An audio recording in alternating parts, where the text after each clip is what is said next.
The metal walls of the horizon's edge hummed with quiet energy as Dr. Jake Morrison walked down the narrow corridor toward the observation deck.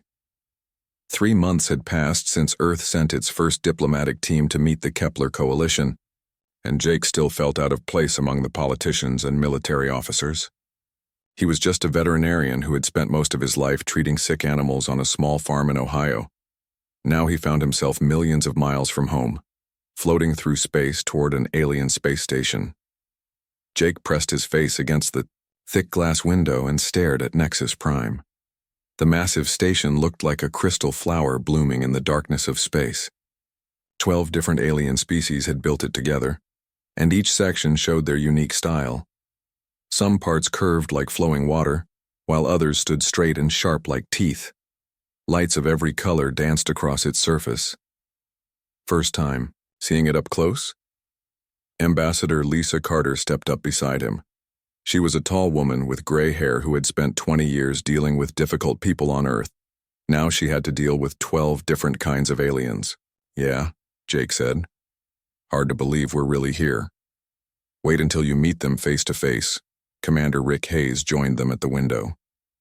The military man looked relaxed, but Jake noticed his hand never moved far from his weapon. Some of these species are bigger than bears. Others look like walking stick insects made of glass. They're not animals, Rick, Lisa said with a sharp tone. They're people. Different kinds of people, but people all the same. Jake nodded but said nothing. In his experience, scared creatures acted the same way no matter what they looked like. He had a feeling that knowledge would be useful soon. 2 hours later, Jake stood in the docking bay of Nexus Prime wearing his best formal clothes. The artificial gravity felt lighter than Earth normal, making him feel like he might float away if he moved too fast. The air tasted different too, with a metallic edge that reminded him of the inside of a spaceship. The welcome ceremony was supposed to be simple. Representatives from each of the 12 coalition species would greet the humans, exchange some formal words, and then move to a private meeting room. Jake's job was to observe and take notes about any biological or medical information that might be useful for future contact. The aliens filed into the large circular room one by one. Jake tried not to stare, but it was impossible not to look. The Corvani looked like giant praying mantises covered in blue-green scales, with 4 eyes that moved independently of each other. The Thorians were massive bear-like creatures with thick gray fur and hands that could probably crush a human skull without effort. The Zephyrians looked the most fragile, like living crystal sculptures that might shatter if touched too hard. Dr. Velthera, the station's chief medical officer, stepped forward to speak for the coalition. She was Corvani, standing nearly 8 feet tall with arms that ended in sharp claws. When she spoke, a small device on her chest translated her clicking sounds into English. "Welcome to Nexus Prime, representatives of Earth," she said. Her 4 eyes moved constantly, never focusing on one human for more than a second. "We gather today to begin what we hope will be a long friendship between our peoples." Ambassador Carter stepped forward to reply, but before she could speak, something went wrong. One of the young Zephyrians suddenly stumbled. The crystal creature was small, maybe the size of a human teenager, with light patterns flowing under its clear skin. Now those lights began flashing wildly in bright reds and yellows. The alien made a sound like breaking glass and fell to the floor. Every alien in the room moved at once. Dr. Velthera rushed to the fallen Zephyrian while others called for medical equipment. Jake started to step forward, but Commander Hayes grabbed his arm. "Stay back," Rick whispered. "Let them handle it." Jake watched as the young alien writhed on the floor. The light patterns under its skin flashed faster and brighter, like a strobe light having a seizure.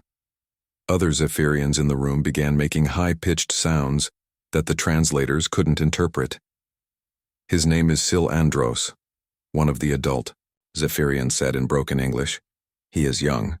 This is his first time meeting other species." Dr. Velthera knelt beside the fallen alien and began running some kind of scanner over its body. The device beeped and flashed, showing readings that meant nothing to Jake but clearly worried the alien doctor. "We need to get him to the medical bay immediately," she announced. As the medical team prepared to move Sil Andros, Jake noticed something that made his veterinarian instincts kick in. Every time someone new approached the young alien, the light patterns flashed brighter and more chaotic. When they tried to lift him, he made sounds like crystal wind chimes in a hurricane. "Excuse me," Jake said, stepping forward despite Commander Hayes' restraining hand. "I might be able to help." Dr. Velthera's 4 eyes all turned to focus on him at once. The look she gave him could have frozen water. "You?" she said, her translator making her voice sound like grinding metal. What could a human possibly know about Zephyrian physiology? "I'm a doctor," Jake said. "I specialize in treating animals that can't tell us what's wrong with them. I know how to read fear and pain in species I've never seen before." The alien doctor's scales fluffed up, making her look even bigger and more threatening. "Animals?" she repeated. "You compare us to animals?" "That's not what I meant," Jake said quickly. "But the damage was done. Your species keeps other thinking beings as pets," Dr. Velthera hissed. "You force them to perform tricks for your entertainment.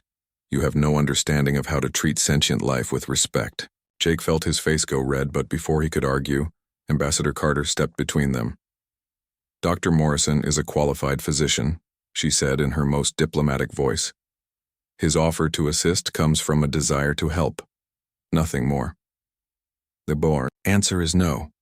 Dr. Velthera turned back to her patient. "No human will touch this child while I am responsible for his care." They carried Silandros away on a floating stretcher that hummed with quiet energy. Jake watched them go, his hands clenched into fists at his sides. He had seen that same pattern of lights and sounds before, in 100 different species back on Earth.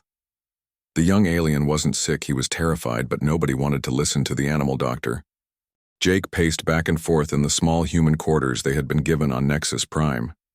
The metal floor felt cold under his feet, and the recycled air tasted stale. Through the single window, he could see alien ships coming and going from the station, but his mind was focused on what was happening in the medical bay 3 levels below. "Sit down," Commander Hayes said from his chair near the door. "You're making me nervous with all that walking around." "I can't just sit here," Jake replied. "That kid is dying, and I know what's wrong with him." Ambassador Carter looked up from her tablet where she had been reading reports about coalition medical practices. "The alien doctors have been treating their own people for thousands of years, Jake. They know what they're doing." "Do they?" Jake stopped pacing and turned to face her. "Because from what I saw, that young Zephyrian showed every sign of a panic attack. The flashing lights, the way he reacted when people got too close, the sounds he was making. I've seen the same thing in horses, dogs, even wild animals when they get overwhelmed." Rick leaned forward in his chair. "You think he's just scared?" "I think he's terrified," Jake said. "And all those medical machines and bright lights are making it worse, not better." A soft chime came from the wall speaker, followed by Dr. Velthera's voice. "Ambassador Carter, your presence is requested in conference room 7. Lisa stood up and smoothed down her formal jacket. "Maybe they want to discuss Jake's offer to help. Or maybe they want to kick us off the station," Rick muttered. Jake watched her leave, then went back to the window. In the distance, he could see the medical section of the station. Somewhere in there, a scared kid was getting worse while the best doctors in 12 different species tried everything except the one thing that might actually work. 2 hours passed before Ambassador Carter returned. Her face was pale and she moved like someone carrying bad news. "How is he?" Jake asked before she even sat down. "Not good." Lisa collapsed into her chair and rubbed her eyes. "They've tried everything. Neural stabilizers, biofield harmonizers, something called quantum cellular regeneration. Nothing is working." "What do the scans show?" Jake pressed. "His crystalline matrix is starting to fracture. Dr. Velthera says if they can't stop it soon, the damage will spread through his entire nervous system." She looked up at Jake with tired eyes. "They give him maybe 6 more hours?" Rick stood up and began checking his weapon out of habit. "What about forcing our way in there? Medical emergency overrides diplomatic protocol, right?" "Absolutely not," Lisa said firmly. "That would confirm everything they believe about human aggression." We'd lose any chance of alliance with the coalition, and it probably wouldn't save the boy anyway.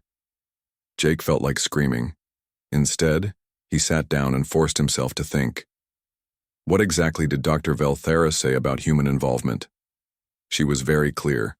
No human medical intervention. She cited several examples of how humans treat what she called lesser species as evidence that we can't be trusted with medical care. Lisa pulled up something on her tablet and read from it. Apparently, they have records of humans keeping other intelligent beings in cages, forcing them to perform for entertainment, and breeding them for specific traits. She's talking about pets, Jake realized. Dogs, cats, horses. She thinks we're cruel to animals. The coalition doesn't see a difference between animals and aliens, Lisa explained. To them, any species that isn't part of their group is potentially sentient.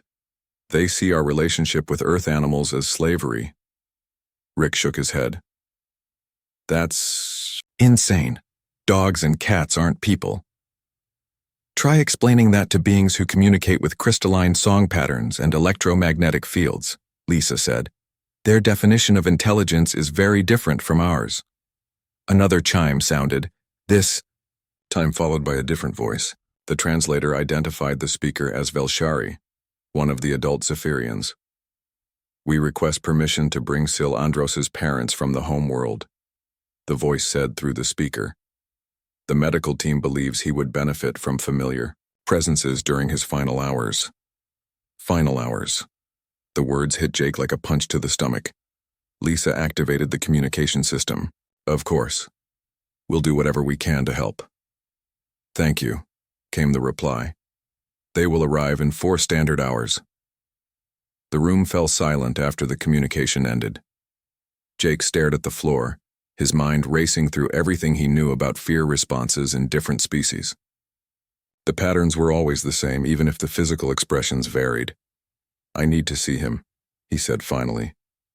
Jake, they made it very clear, Lisa started. Not to treat him, just to observe. Jake looked up at both of them.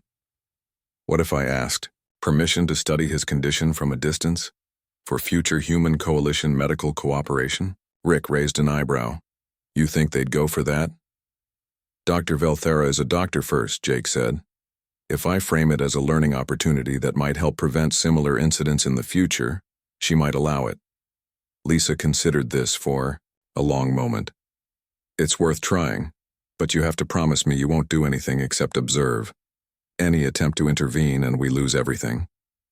I promise, Jake said, though his fingers were crossed behind his back. An hour later, Jake stood outside the medical bay wearing a visitor's badge and a recording device that would supposedly document his observations for future study. Through the transparent aluminum windows, he could see Sil Andros lying on a biobed surrounded by humming machines. The young Zephyrian's condition had clearly worsened. The light patterns under his crystalline skin flickered weakly now, like a dying firefly. Stress fractures ran along his arms and chest in dark lines that seemed to grow longer every few minutes. Dr. Valthera stood beside the bed, all 4 of her eyes focused on the various monitors and readouts. 2 other coalition doctors worked nearby, adjusting settings on machines that Jake didn't recognize. You may observe from here, Dr. Valthera said without looking at him. Do not approach the patient. Do not touch anything. Do not speak unless asked a direct question. Jake nodded and positioned himself where he could see clearly. What he saw confirmed his worst fears. Every few minutes, when one of the medical machines activated with a loud beep or bright flash, Sil Andros's light, patterns would spike in what looked like pure terror. The stress fractures spread a little more with each episode. Dr. Valthera, Jake said carefully. Her 4 eyes turned toward him with obvious irritation. What? Have you considered that the medical equipment might be part of the problem? The alien doctor's scales fluffed up in what Jake was learning to recognize as anger. Our medical technology is the most advanced in the galaxy. It has saved countless lives. I don't doubt that, Jake said quickly. But look at his reaction patterns. Every time a machine makes a sound or flashes a light, his stress indicators spike. Dr. Valthera looked at her patient, then back at Jake. For a moment, her expression was unreadable. You think our efforts to save him are killing him? She asked. Jake chose his words very carefully. I think he's a scared kid who doesn't understand what's happening to him. The alarm that screamed through the medical bay made Jake's ears ring. Red lights flashed across every surface as Dr. Velthara and her team rushed around Sil Andros's bed. The young Zephyrian's crystalline body had gone almost completely dark, with only tiny sparks of light flickering deep inside his chest. Critical system failure, one of the coalition doctors announced. His neural matrix is collapsing faster than we can stabilize it. Jake pressed himself against the observation window, watching helplessly as the alien medical team worked with desperate efficiency. They injected glowing substances into Sil Andros's body and aimed complex machines at him that hummed with power. Nothing seemed to work. The stress fractures that had been thin lines an hour ago now looked like deep cracks running through expensive crystal. Time estimate? Dr. Velthara asked without looking away from her patient. At this rate, complete matrix failure in 30 minutes, came the reply. 30 minutes. Jake felt his heart pound as he watched the dying alien child. Every instinct he had developed in 20 years of veterinary work screamed that this was wrong. The medical team was fighting the symptoms while ignoring the cause. Through the medical bay's main entrance, Jake saw two new figures arrive. They were adult Zephyrians, taller than Sil Andros, but with the same crystalline appearance. Their light patterns pulsed in slow, deep rhythms that somehow conveyed incredible sadness even without translation.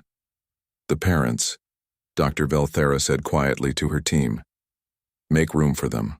The adult Zephyrians approached their child's bed and began making sounds that were unlike anything Jake had heard before. It wasn't quite singing and wasn't quite talking, but something in between that made the air itself seem to vibrate with emotion. The translators remained silent, unable to convert the sounds into words. Grief songs, one of the coalition doctors explained to Jake. Their species uses harmonic patterns to communicate deep emotions. This is how they say goodbye. Jake watched Sil Andros's light patterns respond slightly to his parents' songs. For just a moment, tiny flickers of light moved through his body in rhythm with their voices. Then the medical machines beeped and flashed again, and the light patterns dissolved back into chaos. Dr. Velthara, Jake said urgently. She turned toward him, all four eyes showing exhaustion and frustration. What now, human? Please, let me try something. Try what? You have no medical equipment, no knowledge of Zephyrian biology, no training in quantum crystalline matrices. Her voice was sharp with stress and anger. What could you possibly do that we have not already attempted? Jake looked at the dying child, then back at the alien doctor. I could sit with him. The medical bay fell completely silent, except for the beeping and humming of machines. Every alien in the room stared at Jake as if he had suggested something completely insane. Sit with him? Dr. Velthara repeated. Yes. Just sit quietly and let him know he's not alone. Jake kept his voice calm and steady. No machines, no treatments, no procedures. Just presence. One of the other coalition doctors made a sound that the translator converted as laughter, but not the pleasant kind. The human thinks proximity will cure quantum crystalline matrix failure. It's not about curing anything, Jake said. It's about removing the fear that's making everything worse. Dr. Velthara's scales were fluffed up to their maximum extent, making her look twice her normal size. Fear does not cause matrix failure. Fear does not create fracture patterns in crystalline nervous systems. Fear is an emotion, not a medical condition. Fear causes stress, Jake replied. Stress causes physical symptoms. Physical symptoms can become medical emergencies if they're severe enough. That is impossible. Is it? Jake gestured toward Sil Andros. Look at him, really look. When does he get worse?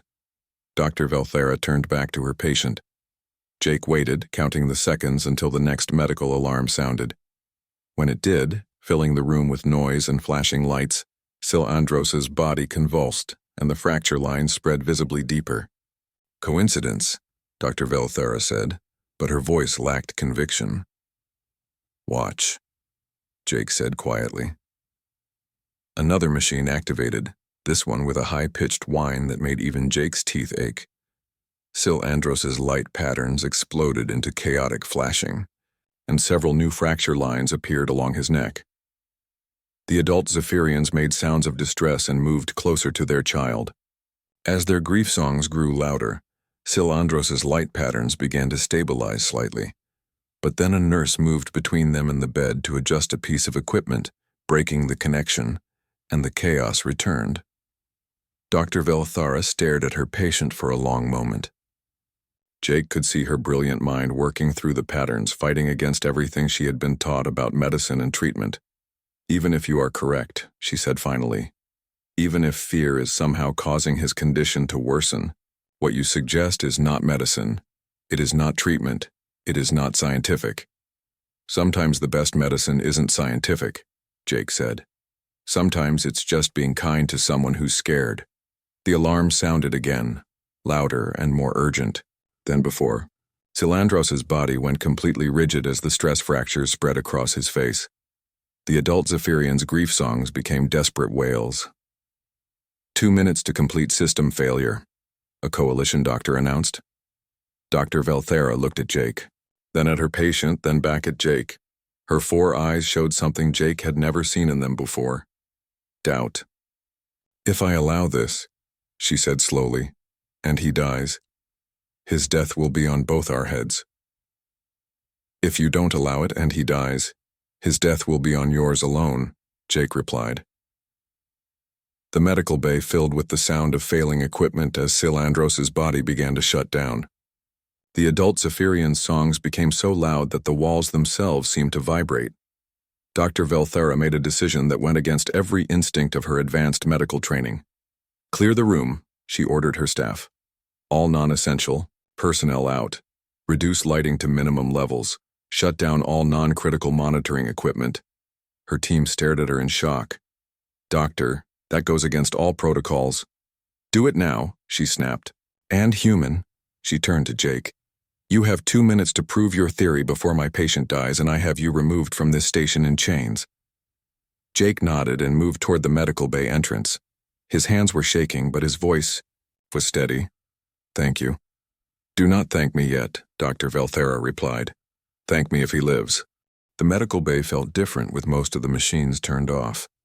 The constant beeping and humming had been replaced by an almost complete silence that made Jake's footsteps sound loud on the metal floor. The bright white lights had been dimmed to a soft glow that didn't hurt his eyes. Sil Andros lay motionless on the biobed, his crystalline body so dark it looked almost black. Only the faintest sparkle of light moved deep inside his chest, like a dying star in the depths of space. The fracture lines covered most of his surface now, making him look like a broken piece of expensive artwork. Dr. Velthara stood at the foot of the bed with her 4 eyes fixed on Jake. Her medical team had moved to the edges of the room, watching, in silence. The adult Zephyrians had stopped their grief songs and were staring at the human who claimed he could save their child. Jake walked slowly toward the bed, moving carefully so he wouldn't make any sudden sounds or movements. When he was about 3 feet away, he stopped and looked down at the dying alien child. "What are you waiting for?" Dr. Velthara asked. "You have less than 90 seconds. Instead of answering, Jake did something that made every alien in the room tense up. He sat down on the floor next to the bed, cross-legged like a child at story time. From this position, he was lower than Sil Andros, not looming over him like a threat. "What are you doing?" Dr. Velthara demanded. Jake ignored her and began to hum. It wasn't a song, just a gentle sound that came from deep in his chest, the same sound he had used to calm frightened horses, anxious dogs, and injured wild animals. A sound that said safety without using any words. The effect was immediate. A tiny flicker of light appeared in Sil Andros's chest, barely visible but definitely there. The fracture lines stopped spreading. "Impossible," one of the coalition doctors whispered. Jake kept humming, varying the pitch slightly to create a rhythm that felt peaceful and safe. He had learned long ago that scared animals responded to calm consistency. The same voice, the same gentle presence, the same promise that everything would be okay. More lights began to flicker under Sil Andros's crystalline skin. They were weak and scattered, but they were there. The young alien's body relaxed slightly, and some of the deepest fracture lines actually began to fade. Dr. Velthara stepped closer, her medical scanner in her hand. "His neural matrix is stabilizing," she said in amazement. "The quantum coherence patterns are realigning." "It's only scared," Jake said softly, not stopping his gentle humming. "Look at him, really look. He's just a kid who got overwhelmed and doesn't understand what's happening." The adult Zephyrians moved closer to their child. At first, Dr. Velthara started to wave them back, but Jake shook his head slightly. "Let them," he said. "He needs to know his family is here." The parents began their harmonic sounds again, but softer this time, matching the rhythm of Jake's humming. The combination created something beautiful that seemed to fill the entire room with warmth and safety. Silandros responded immediately. Light patterns began flowing under his skin in waves that matched the combined sounds. The fracture lines continued to fade, and his body became less rigid. "How is this possible?" Dr. Velthara asked. "Our most advanced medical technology could not achieve what simple sounds are doing." Jake continued his gentle humming while he answered. "When an animal is scared enough, its body can shut down completely. Heart failure, breathing problems, even death. But if you can convince it that it's safe, that someone cares, the body remembers how to work again." But the quantum crystalline matrix failure was caused by panic, Jake interrupted gently. His nervous system got stuck in a fear loop and couldn't find its way out. All those machines and bright lights and strangers poking at him just made it worse. More coalition doctors had gathered at the edges of the room, watching in amazement as their patient continued to improve. Silandros's light patterns were becoming brighter and more organized, flowing in beautiful spirals that pulsed in time with the combined humming and harmonic songs. "The fracture lines are completely gone," Dr. Velthara announced, staring at her scanner. "Neural matrix coherence is at 70% and rising. This should not be possible." Jake smiled but didn't stop humming. "I spent 10 years working with rescue animals. Dogs and cats that had been hurt so badly they couldn't trust anyone. You can't fix that kind of damage with medicine. You fix it by showing them that not everyone wants to hurt them." Silandros's eyes opened for the first time in hours. They were large and multifaceted like an insect's, but they held an unmistakable intelligence. He looked around the room, taking in his parents, the alien doctors, and finally focusing on Jake. The young Zephyrian made a sound that the translator interpreted as, "Who are you?" Jake stopped humming and spoke in the softest voice he could manage. "I'm Jake. I'm here to make sure you're okay. Are you going to hurt me?" "No," Jake said. "Nobody here is going to hurt you. These doctors just want to help you feel better." Silandros looked at Dr. Velthara, who had moved closer to the bed. "The tall one was very worried about you," Jake continued. "She's been working very hard to make you well." Dr. Velthara's eyes blinked in what Jake was learning to recognize as surprise. She had never thought of herself as someone who worried about patients. She was a doctor. She treated conditions and solved medical problems. But looking at this child who had almost died, she realized that somewhere in her advanced medical training, she had forgotten that patients were people, not problems to be solved. "How do you feel?" she asked Silandros, her voice gentler than Jake had ever heard it. "Better," the young alien replied, "but tired and hungry." The adult Zephyrians made sounds of joy and relief that needed no translation. Their child was going to live. Jake slowly stood up from the floor, his knees aching from sitting in one position for so long. He should be fine now, but he'll need time to recover. And maybe, he looked at Dr. Velthara, maybe keep the medical equipment quiet for a while, just until he feels completely safe. Dr. Velthara nodded, still staring at her scanner in amazement. Neural matrix coherence is now at 95%. Complete recovery. She looked at Jake with something that might have been respect. "I owe you an apology, Dr. Morrison. And perhaps," she paused, "perhaps I owe you more than that. I would like to learn how you knew what to do." Jake smiled. It's not really that complicated. Sometimes the most powerful medicine is just sitting with someone who's scared and letting them know they're not alone. 3 days later, Jake sat in the same observation area where he had first watched Silandros fighting for his life. Now the young Zephyrian was sitting up in bed, his crystalline body glowing with healthy light patterns as he talked with his parents. The fracture lines were completely gone and his natural curiosity had returned. "Dr. Morrison?" Silandros called out when he saw Jake at the window. "Will you come talk to me?" Jake smiled and entered the medical bay. Dr. Velthara was there checking her patient's progress, but she no longer looked at Jake with suspicion or anger. Instead, she watched with interest as the human approached her former patient. "How are you feeling today?" Jake asked, sitting in the chair beside the bed. "Much better," Silandros replied. His light patterns shifted to soft blues and greens that Jake was learning meant happiness and contentment. "My parents told me you saved my life." "The doctors saved your life," Jake corrected gently. "I just helped you feel less scared." Silandros tilted his crystalline head in a gesture that looked surprisingly human. "Why were you not afraid of me? All the stories we heard about humans said you were dangerous predators who hurt other species." Jake looked around the medical bay at the various coalition doctors who had gathered to listen. Word had spread quickly through the station about what had happened, and many aliens wanted to understand how a human had succeeded where their advanced medicine had failed. "We're not predators," Jake said. "At least not the way you think. Yes, humans have relationships with other species on our planet, but those relationships are based on care and protection, not dominance or cruelty." Dr. Velthara stepped closer. "But you keep them in enclosures. You control their movements and breeding. How is that not slavery?" Jake had been thinking about this question for 3 days, trying to find a way to explain human-animal relationships that would make sense to beings who saw no difference between animals and aliens. "Let me tell you about my dog Charlie," he said.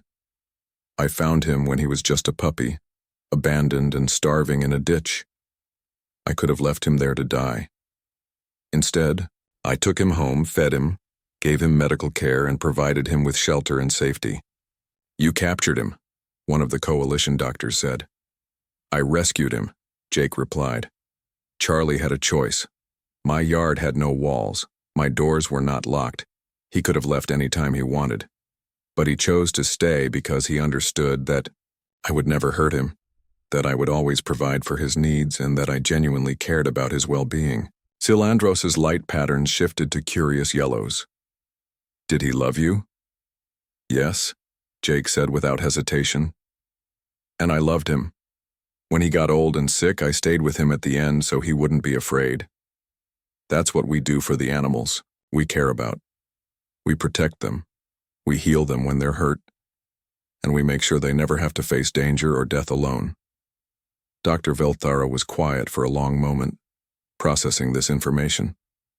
"So when you sat with Silandros and made those calming sounds, you were treating him the way you would treat one of your animals?" "I was treating him the way I would treat any frightened child," Jake corrected. "The species doesn't matter. Fear is fear. Comfort is comfort. Love is love." The room fell silent as the aliens absorbed this concept. Finally, one of the Thorian doctors spoke up. "We may have misunderstood your people," he said in his deep, rumbling voice. "What we interpreted as cruelty might actually be a form of interspecies compassion unknown to us." Ambassador Carter entered the medical bay at that moment, followed by Commander Hayes and several coalition officials. She looked pleased about something. "The Coalition Council has reached a decision about Earth's application for membership," she announced. "But first, they have a request." Jake stood up, wondering if this was good news or bad news. "Dr. Morrison," one of the coalition officials said, "we would like you to establish a medical exchange program between Earth and the Coalition. We want to learn about this healing method you demonstrated." "Healing method?" Jake asked. "Emotional healing," Dr. Velthara explained. "In all our thousands of years of medical advancement, we never considered that physical symptoms could be caused by emotional distress, or that emotional comfort could cure physical problems." Another coalition official stepped forward. We have reviewed medical records from across our 12 species. There are cases where our advanced treatments failed for reasons we could not understand. Now we wonder if some of those patients might have simply needed what you gave to Silandros. Someone to sit with them and show them they were safe, Jake said. Exactly, Ambassador Carter smiled. The Coalition Council has voted unanimously to accept Earth as a full member. But more than that, they want to create the first interspecies medical training center with Dr. Morrison as the director. Jake felt overwhelmed. I'm just a veterinarian from Ohio. You're the being who taught us that healing requires more than technology, Dr. Valthera said. You showed us that sometimes the most advanced medicine is simply caring about the patient as a person, not just treating them as a medical problem. Silandros reached out with one crystalline hand and touched Jake's arm. Will you teach other doctors how to help scared patients like me? Jake looked around the room at all the alien faces watching him with hope and curiosity. These were beings who had mastered quantum medicine and neural matrix repair, but they had forgotten something much simpler and perhaps more important. Yes, he said. I'll teach anyone who wants to learn. 6 months later, Jake stood in front of a classroom filled with human and alien medical students. The room was designed to be comfortable for 12 different species, with varying gravity zones, atmospheric controls, and seating designed for everything from crystalline Zephyrians to massive Thorians. The first rule of interspecies medicine, he told his students, is to remember that every patient, regardless of their biology, can feel fear. And every patient, regardless of their species, deserves to feel safe.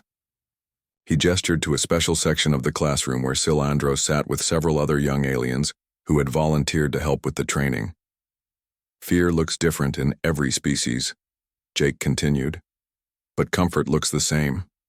A gentle voice, a calm presence, and the simple knowledge that someone cares about you. Dr. Valthera, now his assistant director and most enthusiastic student, nodded in agreement. She had learned more about healing in 6 months with Jake than in 20 years of traditional medical training. Today we're going to practice something revolutionary, Jake said with a smile. We're going to learn how to sit quietly with a patient and just listen. Outside the classroom windows, ships from 13 different species came and went from Nexus Prime, carrying the news of humanity's gift to the galaxy. Earth had joined the coalition not as conquerors or supplicants, but as teachers of something the advanced alien civilizations had lost in their rush toward technological perfection. Sometimes the most powerful medicine was simply showing someone they were not alone.